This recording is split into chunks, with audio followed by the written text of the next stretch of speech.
All right. I'm pretty sure we're live. I'm going to give it a few moments here, making sure that works, making sure this works. It sure looks like we're live. Wait for someone here. And we are. Okay, we are. Cool. Okay, so first and foremost, just a heads up, I'm in a really, really sour mood today. Um, so I'm gonna request that nobody says anything dumb, because not only will I not answer it, I'm just gonna ban you from the channel. Like I'm literally in one of the worst moods possible today. Gonna be live for about 20 minutes, and then I will let you guys do whatever you want. We have an hour and 15 until the slate locks. $4 already filled. I'm pretty sure the first five is already full. Actually, it's just short of being full. We're about 1,800 from the 10 being full, and about 1,000 or so from the one filling up. I doubt we're going to get many secondary contests that are any good, if any, today, due to the fact that we have NHL, NBA, everything else going live right now. So I doubt we're going to see anything else in terms of that.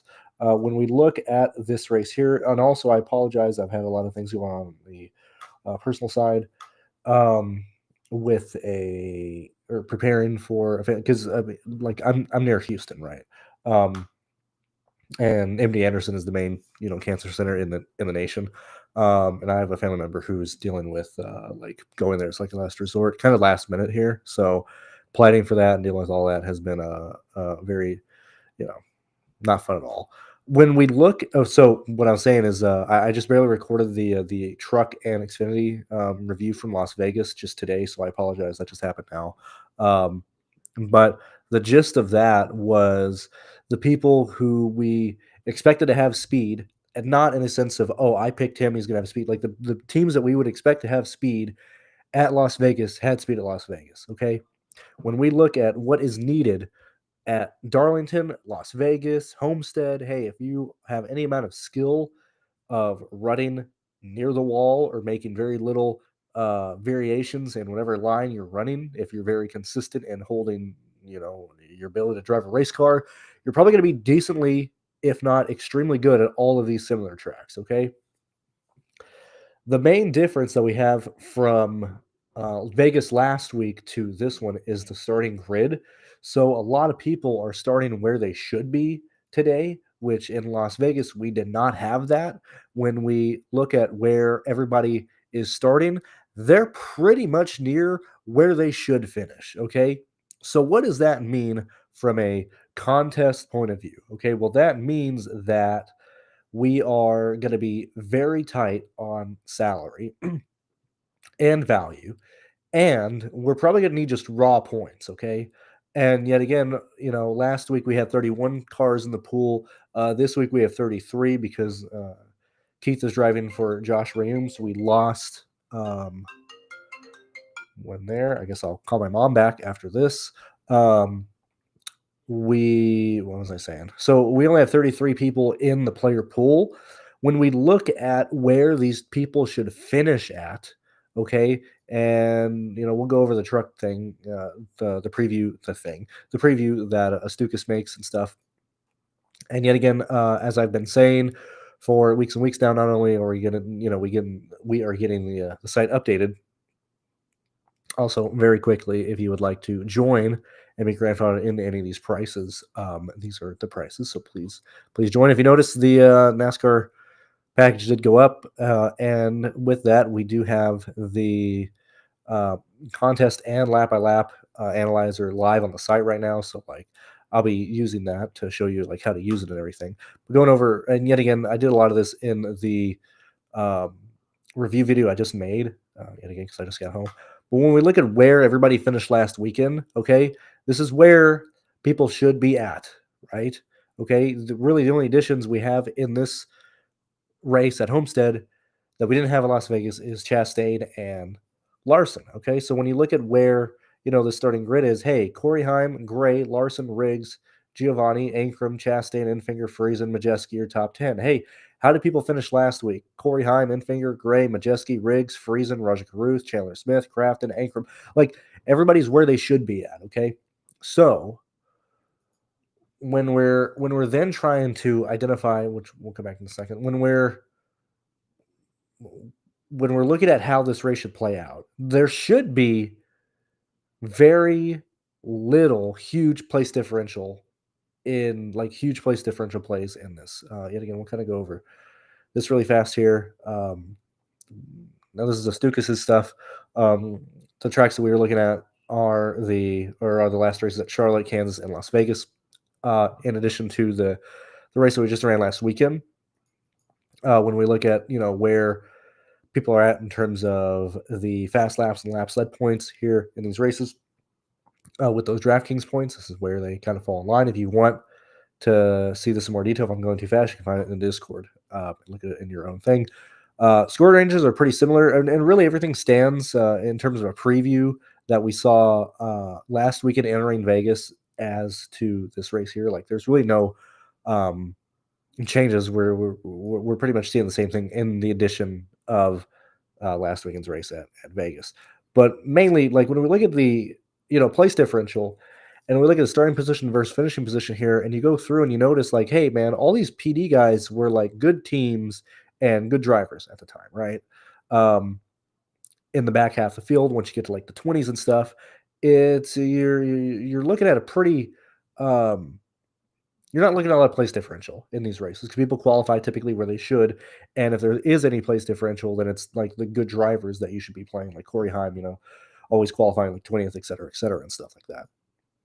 We look at change based by starting position and stuff like here. And we do see, a slight decrease or a slight loss in terms of who gets these pulls here. But this is not a race that I would really be concerned about that, as we have, the favorite Larson starting third. No,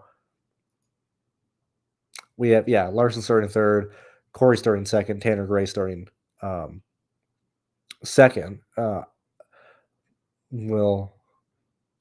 I mainly just want to get through this before I talk about who I like, who I don't like, and stuff like that. But you can look at this in more detail if you want.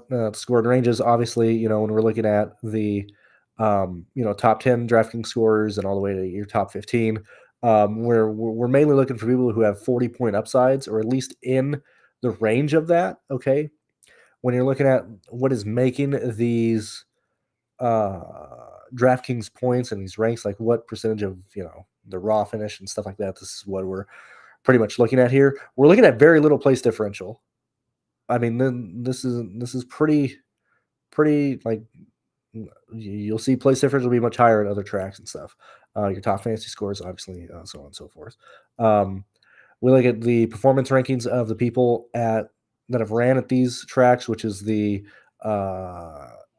data points that I look at the most.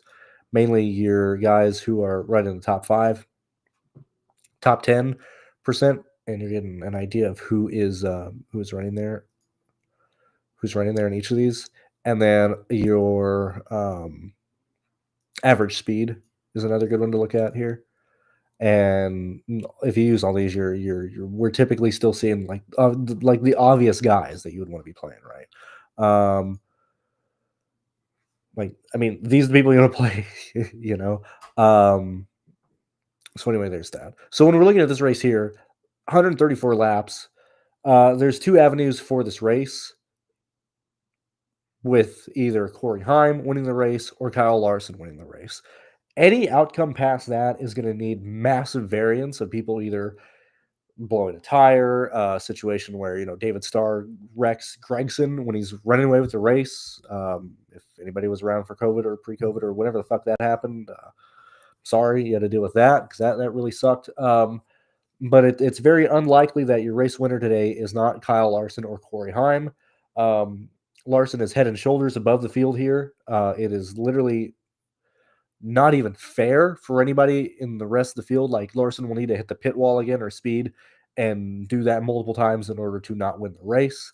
And so when we're looking at this race, and these are your practice laps, we are not concerned about the best lap. We're not concerned about the average lap. They are sorted by averages, but we are looking specifically at just the difference in speed that these guys have once you get to, your 12 laps into the run. Okay.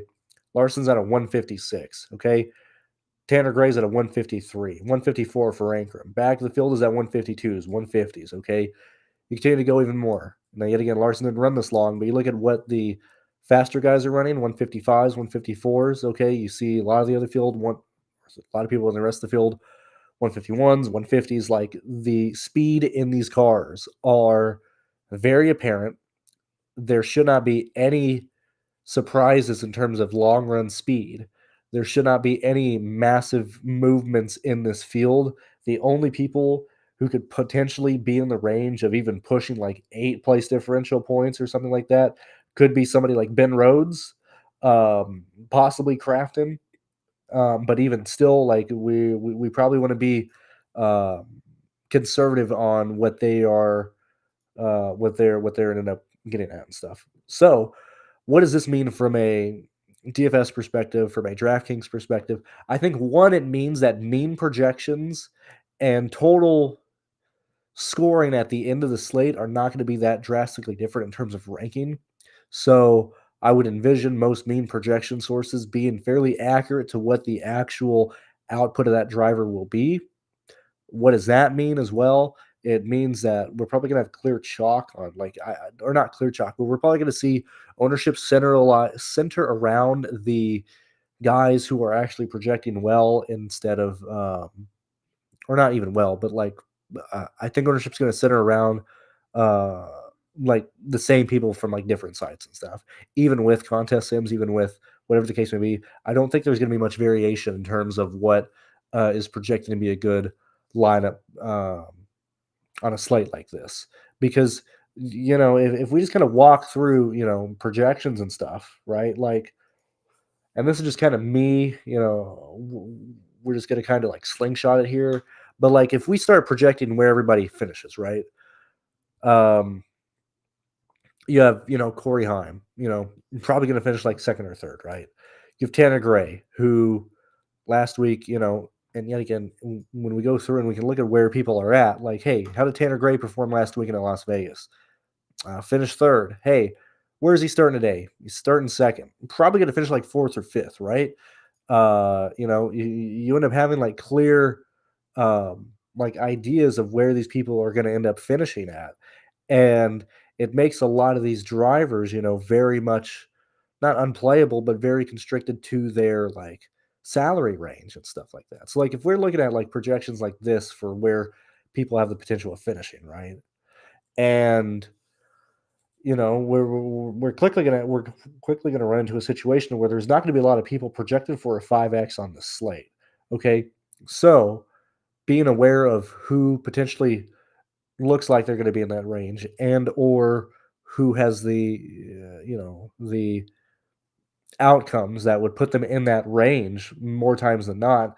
That's how we pretty much see where the chalk is going to come in and ownership is going to come in at people. And so, yet again, I don't think I'm giving anything away here. This should be very clear and obvious situations here of where ownership should come in at, and it's mainly going to be due to upside and or the salary allowance stuff. But when we look at like who's going to be owned or who's going to be used and stuff, it should be like these 7 individual drivers here. Um,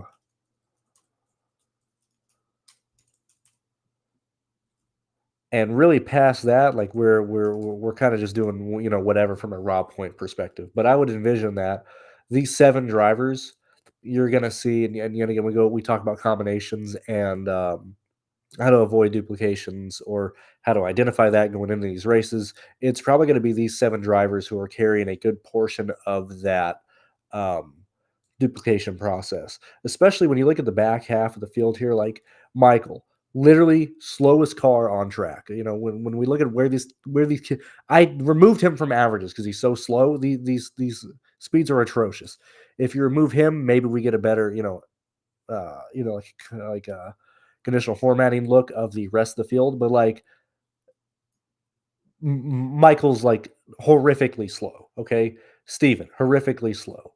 Frankie had a phenomenal race last weekend at uh, Las Vegas. Where did he end up? Oh boy, you know, starts 29th, finishes 24th. Literally can't ask for anything more than that. What does that exact finish give Frankie Muniz today? that gives him a grand total of 23 DraftKings points. It'd be really hard pressed to see him get any higher than that. If anything, he should be running near 30 for a majority of the race. As I said, last week in Las Vegas should be a very, very good starting point of where these people should project at in terms of a DraftKings score, in terms of where they should finish. And so right off the bat, like, we are eliminating like Michael, Stefan, Spencer, Ao, Keith McGee because he's not in the pool, Frankie, Tony, Nathan. Because in order for Nathan or Tony to even be near fucking value, they're going to need top 20 finishing positions. That's going to be very, very difficult for people running at the start of a run, for crying out loud. Top of that, top, superior race like drivers up here are at 160s. Where are these fucking idiots starting at? They're 153 at the line, literally a second off the field when the green flag drops. Like, there is no chance in hell for these guys to even get anywhere. So we're eliminating, like, these guys here, right? Like, these, we just cannot play them. Okay. We look at people like Tanner Gray, Lane Riggs, Geo, Tyler Ankrum, Chastain, Enfinger. Okay. These guys, typically, they're able to scrape off fast laps or laps led in these races. Well, with Larson expected to just literally kick the field up and down the street, and if he's not doing it, Corey Heim would be right behind him. Those two are your de facto guys expected to get fast laps and laps led. Okay. So once you start going through that and you start looking, not even like in hypotheticals or whatever, but like, it's not even, oh, if A happens, B happens, and then equals C or whatever. If Corey Heim and Larson actually, run away with the field, that removes Chastain on pricing. That removes Ty Majeski. That removes people like, Lane Riggs from even being playable, right? So when we start going through and looking at this field, yet again, this is why this ownership is going to be centered probably around people like this. Okay. You have Ben Rhodes starting 24th, realistically going to finish like 11th. Matt Crafton going to, push into, finishing 14th after running like 18th all day. Mozak at $7,200. Okay. You have Gio at $7,000. Gio literally has ran, an entire race for his rookie test here. Like, that's kind of not fair. He has a huge edge on the rest of the, 7K and really the other half of the field here. So what we're really running into in this race is, a small player pool of people that you can actually use, people who are probably just going to get there on raw points alone and not necessarily by hitting value or not or whatever. And so, yet again, now we're in like the fourth point of this slate. So do you play Corey Heim and Larson together? From raw points perspective, if Larson is able to cleanse the field here and run away with the field and probably score anywhere from 80 to 90 points, okay, realistically, there should only be one other driver scoring near 50 points today if he's able to scrape off fast laps or potentially lead early, and that should be Corey Heim, okay? Corey, I think, remains in play if he's scoring 51, 52 points, okay? If he's doing in the 40s, if he's scoring in the 40s, our priorities then shift from him to people like Chandler Smith, people like Ben Rhodes, Crafton, and stuff like that. So I think the two avenues that you go down today is playing both Corey Heim and Larson together and just accepting that Corey can probably get there like 52, 51 points, right? And hoping that he leads early and he's able to potentially not speed, right? If he does that again, it's screwed. But lead and then just have Larson run away with the field, right? Second option would be just play Larson. And as we've stated here, and through pretty much any situation, we see Larson as the favorite. This is a situation where you probably want to be over the field, if not locking in Larson, okay?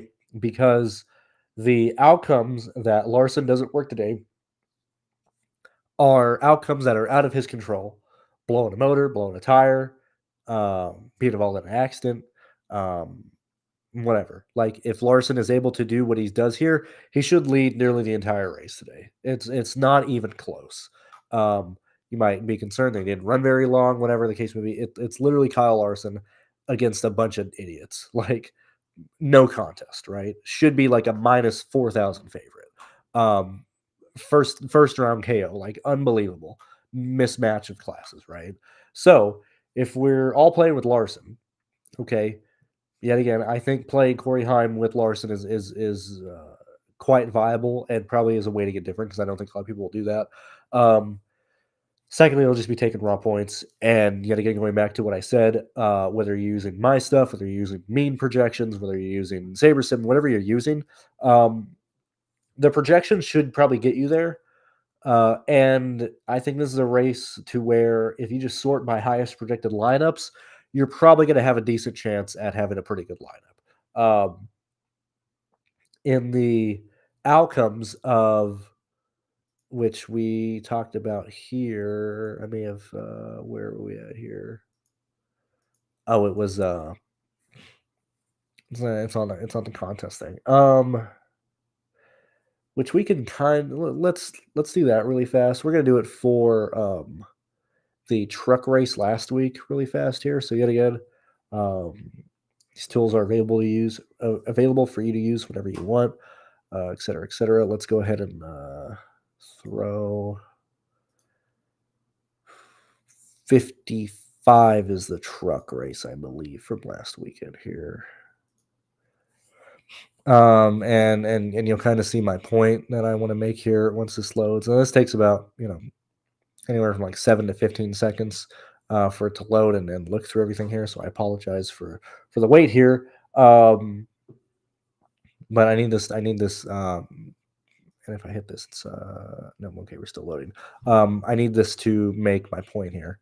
If it hasn't broken between when I last recorded. Okay, so that's the Xfinity Series 1. So we need 5.8. Boop. Give me a second here. Now, yet again, last week was the case of obvious guys you just had to play. Corey Heim. I just went blank. Yet again, I went over this earlier today. But I need this to make my point here, or at least visually make my point. Okay. All right. So we look here. We look at the drastic amount of users. Okay. So the MME guys, there was 19 MME guys last weekend.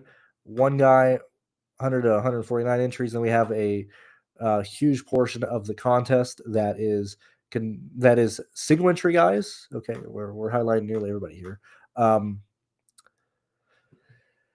64% of users in last week's Truck Series contest was a single lineup, but that only accounted for 1,145 lineups, anywhere from 2 to 20. Is there anyway? What I'm wanting to show here is the where are we at here? Let this load. Okay, so when we look at the distribution of scoring between these groups of people here, you see that the large multi-entry guys, okay, which don't get butthurt, don't get pissed off, don't get mad here, but if you're throwing $1,500 into a Truck Series contest on a fucking Friday, I'm assuming that you have brain cells. I'm assuming that you are not a complete fucking moron, okay? So when you look at the distribution of the MME guys, okay, and their points that they are scoring, damn, they're playing some pretty good lineups. Now, max entry, I mean, obviously we're all over the place here, but when you start looking at where the small multi-entry guys here and the single entry guys here, okay, typically, yet again, don't get butthurt, just saying, okay, people who play on average one lineup in a contest is usually a cash lineup or dead money because they're fucking stupid, okay? You see that the distributions are all over the place, okay? And I heard my partner laughing at that through the door. When I forgot my point I was making here. Oh yeah, so today the lineups that are going to be played today, I would expect to see a good portion of lineups end up scoring fairly high. Okay, there's going to be because yet again we're all using Larson. We're probably all going to be using Ben Rhodes. Okay. So we're going to have a lot of lineups scoring very similar to each other, to where it's going to be a bunch of 1v1s and stuff. Okay. You then also look at the scoring distribution based on duplication level, and you look at the unique lineups, which, clearly, if you're making unique lineups, whether you are playing League of Legends, playing F1, whatever the case may be, if you are UFC, fucking whatever, if you're having non-duplicated lineups, okay, you have a drastically higher outcome of distributions of what that lineup is going to do. Okay, so if you're running unique, you're going to be all over the place. But once you start getting into situations to where you are having a lot of duplications because they are probably really good lineups, they project very well, they're cash lineups in situations like here, they're going to be scoring pretty decently. I would expect to see this slate fall in line right around here with a high amount of duplication and a not only a lot of duplication, but duplicated lineups that are going to be scoring fairly decent today. Okay. So with that said, maybe this is a slate you play lighter on. Maybe this is a slate that you don't invest so much money in. Now, it might be a bad time with these freaking contest locking, so maybe you're just trapped in here. But the fact that we have a very small pool of people who can actually hit a DraftKings points threshold that we want, the fact that Larson should, in fact, kill the field, and if he doesn't, Corey Haim should do it. If those two run issues, we are in the Wild West, and that's taking out a giant portion of the lineup and stuff. So what is this race going to come down to? It's going to come down to the same thing that last week's race came down to. So yet again, if we go back and this race is going to be decided on what the values do, how people perform. Okay, so if we look at how people performed last week based on where they are at versus the people that we have to consider today, we're looking at Jake Garcia. Okay, we'll start with Jake Garcia. Okay. Ran into issues late in the race, but hey, for the most part, ran the top 5 all day when things matter. Just ran to, I'm pretty sure he sped on pit lane or something, had an issue here, whatever the case may be. But where is Jake Garcia starting today? Hey, Jake Garcia is starting 20th at $6,700. Probably worth the risk, okay? We look at, now Stephen Parsons didn't run last weekend, but hey, Parsons has some decent speed. Probably want to play him. We look at Luke versus Jack Wood, okay? Now, Luke will be under the 66 here. So this is Luke's performances last weekend. Gained position through some strategy and stuff like that, and then fell off late in the race. We look at where Jack Wood was at. He underperformed quite astoundingly until he wrecked out. Okay, but this is what we're dealing with back here. We look at Dawson Sutton. Okay, this is where Dawson is. You know, we look at Matt Mills. This is where Matt Mills is. Okay. All this is going to come down to whatever they end up doing in the third stage, because everybody, for the most part, is very, very similar in terms of their actual outcomes. Now, the one thing that is different compared to last week is that Matt Mills, you know, Day, Dawson, Garcia, even Andres and all these guys here, they're pretty much starting in the exact same situation. So they have very similar probably projections, obviously, because they're starting very similar to each other. Their outcomes are very, very similar and stuff. It's just going to come down to whoever, you know, ends up working in like 1v1s. I mean, that's literally the breakdown for the slate. Anything other than that, like if you didn't, like, I don't know what we're really talking about if I need to tell you that or whatever. I'll see what you guys are saying here, but I mean, that's pretty much it. I can't really think of anything else. This slate is pretty not tough from a build perspective, but tough from what is viable in the contest, you know. And then especially with 13,000 for Larson, okay, just using Larson, and I got to make all my fucking lineups in the next 48 minutes because I haven't done anything yet. But just using Larson leaves you $7,400 on average for your guys, okay. Yet again, that's why Andres, Parsons, you know, Luke, Jack Wood, all these guys have to be considered. Matt Mills at 6,000 because you're going to be in that range. You don't want to go all the way to these cheapos because they just don't provide enough upside in terms of speed to get you any points at all. So you kind of have to build pretty balanced outside of Larson at $13,000. I do believe that's it. Pirate JLB, Kyle, enjoy your milkshake. Best of luck to everybody past that. I can't really think of anything else. So yeah, I'll see you guys tomorrow for the Xfinity Series video. Yeah, I can't think of anything else. So yeah, best of luck. Thank you for watching, and I don't know. Hopefully this helps you view DFS differently, or at least view the stuff from a different perspective, or maybe it doesn't. I don't know. This is how I break it down. See you guys later. Bye bye.